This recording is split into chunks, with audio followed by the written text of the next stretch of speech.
अरे अभी या भोकरदन तालुक्यामध्ये खरोखर हा विस्तार राज्यात नाही आणि जिल्ह्यातला विजय नाहीये। हा राष्ट्रवादी काँग्रेस पार्टी शरदचंद्रजी पवार साहेबांच्या पक्षाच्या माध्यमातून आज इथं धनशक्तीच्या विरुद्धात जनशक्तीची लढाई ही झालेली आहे आणि त्याच्यात जनशक्ती ही विजय झालेली आहे। आमचे राष्ट्रवादी काँग्रेस पार्टीचे नगरसेवक प्रभाग 1 ते 10 पर्यंत 9 सदस्य प्रचंड बहुमताने हे निवडून दिलेले, त्यामध्ये आमचे शफिक शेठ असतील आणि आमच्या बरोबर असलेले नगरसेवक निवडून आलेले सर्व असतील।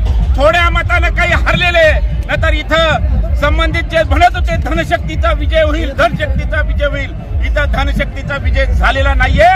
केंद्रीय मंत्री रावसाहेब पाटील दानवे माजी केंद्रीय मंत्र्यांचा सफाया करण्याचं काम इथं त्यांना कधीच नगराध्यक्ष होऊ शकत नाही। पुन्हा एकदा जनतेने हे दाखवून दिलेलं आहे।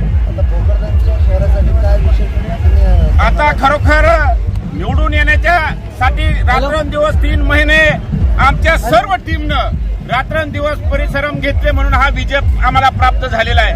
त्याबद्दल सर्व या शहरातील 18 पगड जाती धर्माचा सर्व समाजाचा मी माजी आमदार चंद्रकांत दानवेंच्या वतीनं सर्वांचे आभार व्यक्त करतो।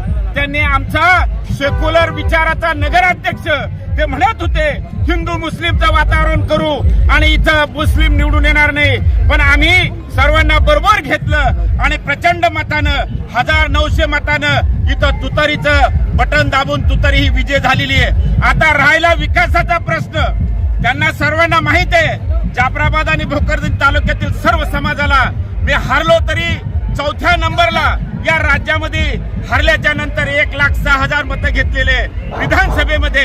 आता नगराध्यक्ष आमचा आणि 9 असे मिळून 10 सदस्य आमच्याकडे झालेले। मी तुम्हाला सांगू इच्छितो या राज्यामध्ये जे गोरगरीब जनतेचं मायबाप सरकार ज्याला आपण म्हणतो, या सरकारच्या माध्यमातून आदरणीय शरदचंद्रजी पवार साहेबांच्या माध्यमातून या तालुक्याला पैसे आणण्याचं काम करू। पिण्याचं पाणी, नाली, रस्ता, गटार हे स्वच्छ करण्याचं काम 100% केलं जाईल हा शब्द मी माझ्या तालुक्यातल्या जनतेला देतो।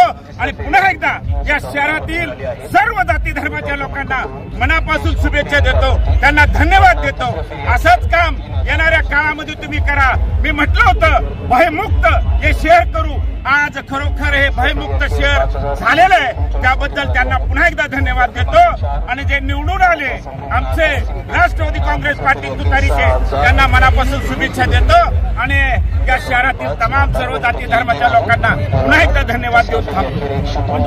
जनशक्ती के खिलाफ जनशक्ती का विजय।